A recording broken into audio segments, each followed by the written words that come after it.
afternoon, everyone. I'm Rick Bryan. I'm the logging instructor for the Kentucky Master Logger Instructor, and we're continuing today where we left off in the classroom. We're out on Robinson Forest here with a group from Lee's College. They've been nice enough to join us for our outside portion of the directional felling and chainsaw safety. Before we get going out into the woods and get into the timber, I'd like to quickly go over again the safety apparel. I'm wearing my steel-toed safety boots that have 2 layers of Kevlar in them. I've got my chaps built right into my pants here, and we will have the apron chaps for the students to use when we actually get out in the felling. I've got my safety work belt on with my wedges. I've got a small first aid kit in here. I have my gloves on, or excuse me, my mittens that have the material in here in the left hand, the safety material in there. And of course I have my full helmet system here with the eye protection and the hearing protection. But the first thing we want to do is start our chainsaw up here next to our truck to make sure it's running properly before we actually walk down in the woods. A quick check of the saw. Again, we want to make sure that chain's in good shape, the bar's in good shape, our chain catch is on the bottom, our throttle interlock works, and our chain brake works.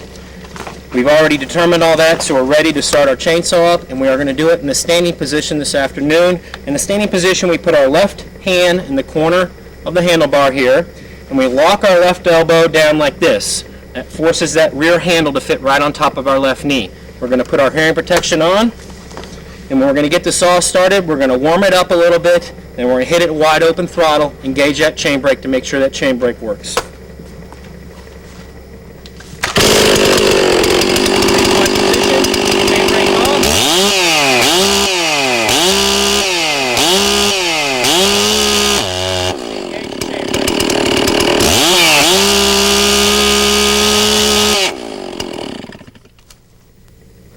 So now that we've determined everything's working properly, we're all set to go down in the woods and cut some trees down. When we look at the tree, we're going to go with our 5-step plan, right? Our 5-step plan. Number 1 is, or back before number 1, we don't want to be out here by ourselves. But number 1 is we want to identify all of the hazards. So we're looking up in the tree, and we do see some dead branches up here. There's a big dead branch on this side. There's dead branches throughout the entire tree here. So we do have to be careful of that. I look around, I don't see any dead trees that may fall on top of us. No grapevines. Wind conditions are nothing to worry about. The conditions of the tree. You know, it looks like it might have some rot in it. It looks like it might have some damage to it. So we do have to be careful of that. Once we put the saw into the tree, we'll confirm any rot in the actual tree itself. The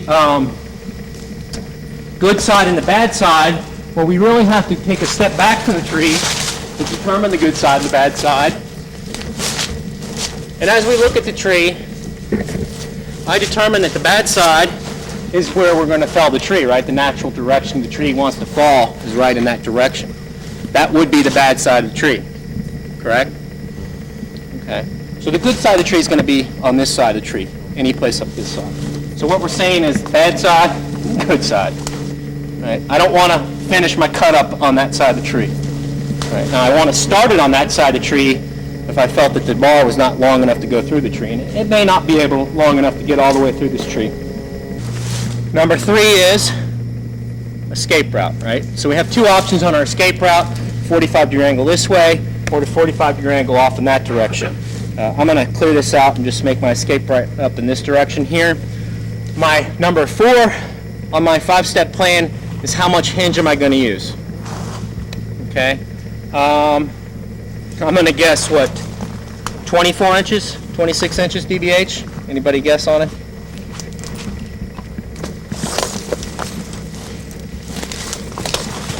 If I can reach it. Somebody might have to help me here.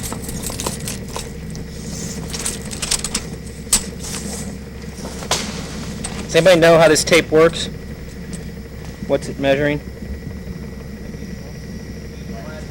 What is it divided by? How far apart are the numbers? Right? By the way, it's 23 inches DBH. I was off by quite a bit. But how far apart are the numbers on that tape? Pi, right? 3.14. 3.14. That's how we determine the diameter by going around the circumference of the tree. So it's 3.14. 23 inches. So when we determine our hinge thickness, we're going to use 10% of that, so 2.3 inches. I'm going to use 2-inch hinge. I'm going to use right around 2-inch hinge on this tree to guide it straight to the ground. And the next thing in number 5 is how we're actually going to do our back cut. Because we know that the tree has more diameter or greater length than the size of our bar, we're going to start from the bad side over here, and I'm going to work my way over to the good side, pop a wedge in the back, and then work my way in from the good side here and finish up the cut and release the tree and make my escape route appropriately. I will stop at each point. I will stop at each point.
Now as we look at the face cut, we lined it up first with that top cut right there. We got behind the chainsaw, we got comfortable down on our knees in a nice position.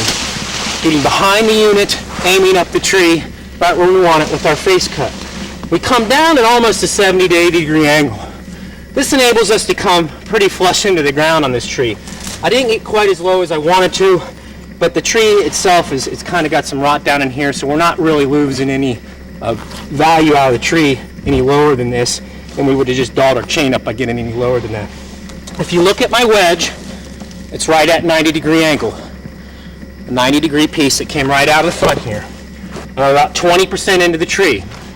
If you look at the two cuts, I had to go back in and cut a little bit here. I missed my cut a little bit, but the two cuts meet up nice and neat. And because of the species of tree, I'm going to make my side cuts here to release that side fiber, that last 10 years of growth, so we don't get any side pull. Then I'm going to bore cut the heart of the tree out. I'm going to use my 3-leg system. I'm going to have a hinge holding here and a hinge holding here. And again, I'm going to leave about 2 inches of hinge holding. Then I will come in from this side and bore cut through here, establishing, or however I'm trying to say it, establishing my 2 inches of hinge, setting up my 2 inches of hinge. And I'm going to walk around the back of the tree until I get almost all the way back behind it. Then I will come in from the good side of the tree and walk my way back around that way. At that point, I may set a wedge in there, and then I will release the tree. So we'll just do this bore cut here and the side cuts here. When I make this bore cut, it's at wide open throttle. I'm using the bottom part of the bar. I'm feeding it in nice and slow. I don't want to use that kickback part of the bar.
call it the three-leg system is you can simply see now that the tree is resting on the two front hinge legs and resting on this back hinge here.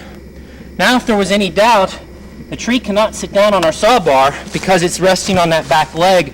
If we were in any doubt that there was back lean or side lean to this side on this tree, so we could go ahead and pop the wedge in and just hit it till it's nice and snug. Always be careful when we're hitting the wedges because it'll shake the top a little bit and a branch could come right down on top of you. Also wear the eye protection because these plastic wedges can splinter on you. So we just snug it up nice and tight like that. All I need to do now is come in from the back and release this last leg right here to knock it over right in the direction I want it to go in. I want you to all be very careful of stuff flying back at us. So this is where I'm actually going to release the tree right here, and we're going to make our escape route.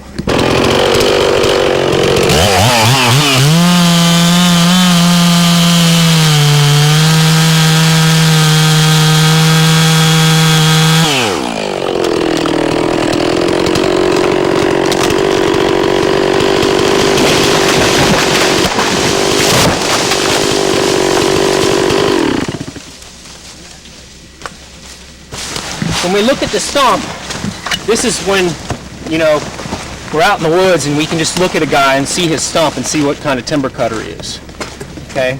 I said 2 inches of hinge right here on my two legs here, so we'll measure that 2 inches. I didn't pull any fiber because I had that 90-degree notch open up there. I have a nice looking stump here on the log, and we'll see how close I am to 2 inches. I'm right at 2 inches there. I think I'm a little thick here. I'm about 2.5 inches on my uphill side here on the good side of the tree. But that's fine. I'm right within the specs of it. I had that 2 inches. So I had this hinge wood holding here and this hinge holding here. I bore cut the heart of the tree out because this is a nice species and we want to make sure we don't bust it. I took that last 10 years of growth off with these side cuts here. And this side cut here, this had that little rot there, so we didn't have to worry about it too much. Now I took my saw bar in. I bore cut in about halfway through here. I worked my way around to this point right here. I pulled the saw out, bore cut in through here, wide open throttle, halfway through. Worked my way back to this point. I believe I was right into here where I had my wedge. I fed that wedge in just to make sure it was nice and tight. And then I came back and released that third leg back here. And if you notice how nice and slow the tree fell. The tree's falling and I'm walking away from it. I'm not in a hurry. I'm watching stuff coming back for me. At no point did I have to have the most powerful chainsaw in the world to race the tree to keep it from busting, because I'd already cut out all of the fiber in here that is likely to bust the tree. And when I'm talking about busting is if, when we have a conventional cut, when we look at this, I'm only 20% into the tree, right? When we go a third of the way in the tree, we have our hinge way back here in the heart. We put a 45-degree notch in it. You got to be darn sure you have a very skinny hinge on that. Because when you get back here into this fiber here, and that notch closes at a 45-degree angle, and it gets in that bind, it'll split that tree right up the middle. It'll split that tree, and it'll slab that entire tree out. Okay. I'm a little unhappy that my two cuts don't meet up nice and neat. Okay, I'm about an inch off here. I would have liked to have a nice smooth cut on it, especially for filming, for the movie demonstration. But I'm happy with the job. I got the tree down. I missed my stake by 1 foot, right?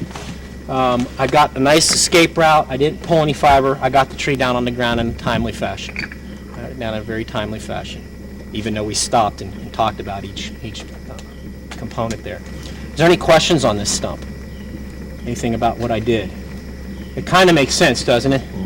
Kind of makes a lot of sense when you look at it and you actually see it in the woods and see it happening. When you see it happening. When we compete, of course, we don't want to pull any fiber when we're cutting timber, and even when we're in competition, we don't want to pull any of this fiber here. For over 2.5 to 3 inches, we start taking points away, because that's when we start losing money when we pull fiber out of the butt. And sometimes what happens, you'll even see a guy, if you miss the middle of the tree right here, it'll pull a splinter 12 feet out of the butt log. Just straight out of it. It'll be that big around, and it'll be 12 feet straight up in there off the stump here.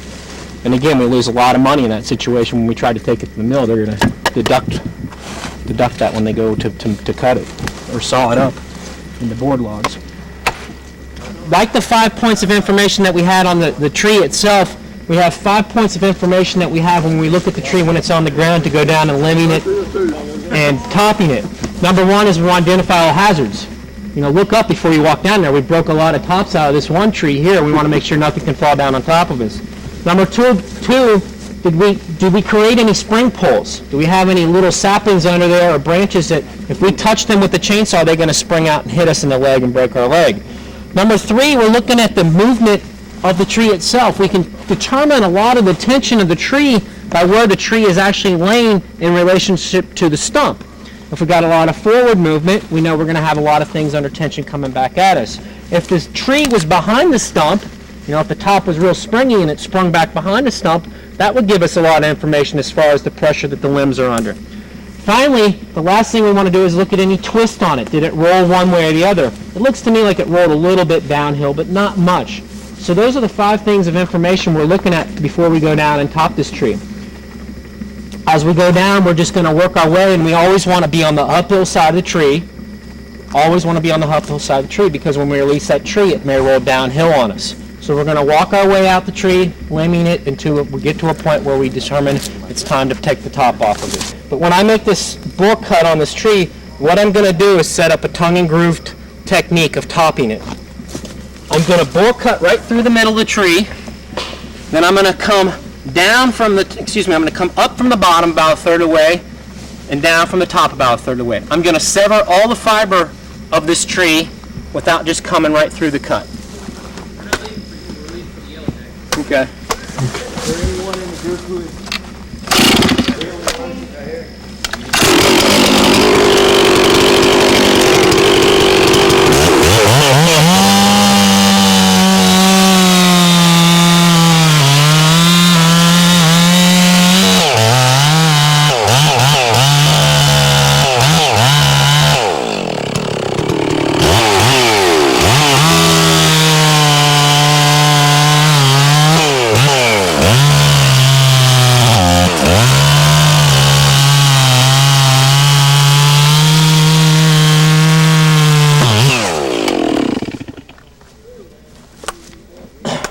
We set up a tongue and groove here, the tongue being on the tree side on the log side of our tree.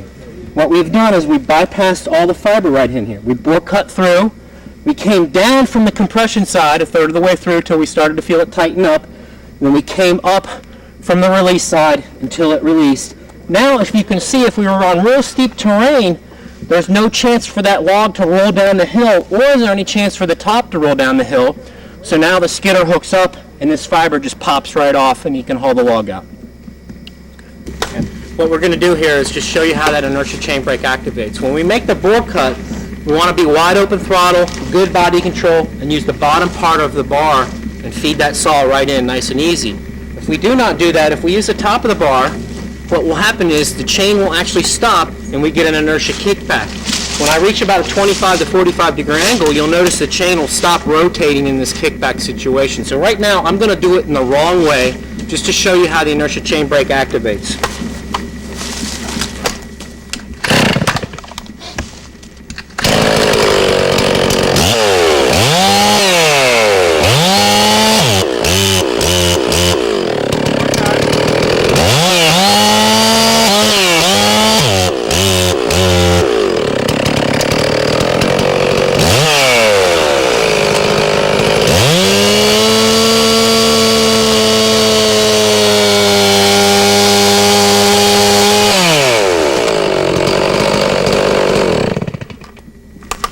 So on the first 2 times, you saw how that chain really just stopped and it threw that chainsaw out away from me. Now if we were in a bucking position, it comes right back at the operator. On this last time here, we bore cut in the proper way. We were wide open throttle, we had good body control. I'm using my hip here, I got good grip on the chainsaw, my thumbs are underneath the handles. I'm wide open throttle in this position right here, and I'm feeding that saw in nice and slow, and getting up on top of the unit of the saw, enabling me to establish that hinge right across the front of the stump there. So that's how we want to do this bore cut in the proper way.